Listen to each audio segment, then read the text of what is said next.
I thought my husband was just working late again. Then someone knocked at midnight. A girl stood there, shaking. Are you Diana? I nodded. She started crying. I think your husband is following me. My stomach dropped. Because he told me he was.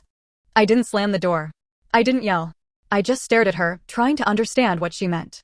Rain was dripping from her hair onto my floor, and she looked exhausted. Please, she said. I don't know where else to go. Something about her felt real. Not dramatic. Not angry. Just scared.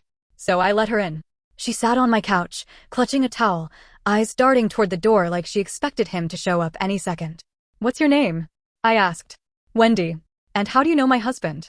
She didn't hesitate. I've been seeing him for 6 months. That should have broken me. But it didn't. I just felt numb, because I already knew. The late nights. The work trips. The way he guarded his phone. Why are you here? I asked. Her voice shook. Because I tried to end it, and he won't let me. She handed me her phone. At first, the messages looked normal. Then they changed. You don't get to walk away from me. If you ruin my life, I'll ruin yours. I know where you live. My chest tightened. You think he'd actually do something? I asked. I don't know, she said. But he's been outside my apartment, calling from different numbers. Part of me wanted to blame her.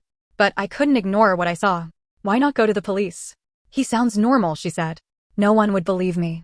And that hit me because it was true. My husband is calm. Always calm. Even when he lies, he sounds reasonable. She looked at me like I was her last option. Maybe if you're there, he'll stop. I didn't think I had that kind of control. But I still said yes. The next day, we met him in a cafe. Public. Safe.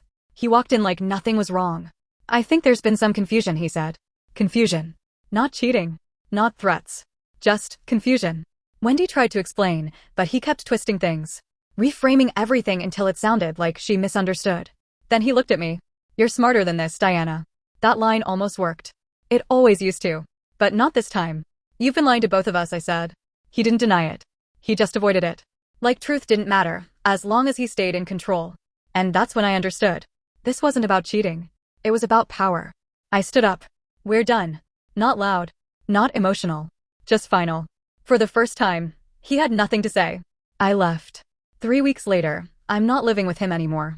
No calls. No messages. Just silence. Wendy texted once. He hasn't been around. I didn't reply. Because I'm not part of that anymore. But sometimes I think about that night. If I didn't open the door, would I still be living with him? Believing everything was normal? Or worse? Still doubting myself instead of him?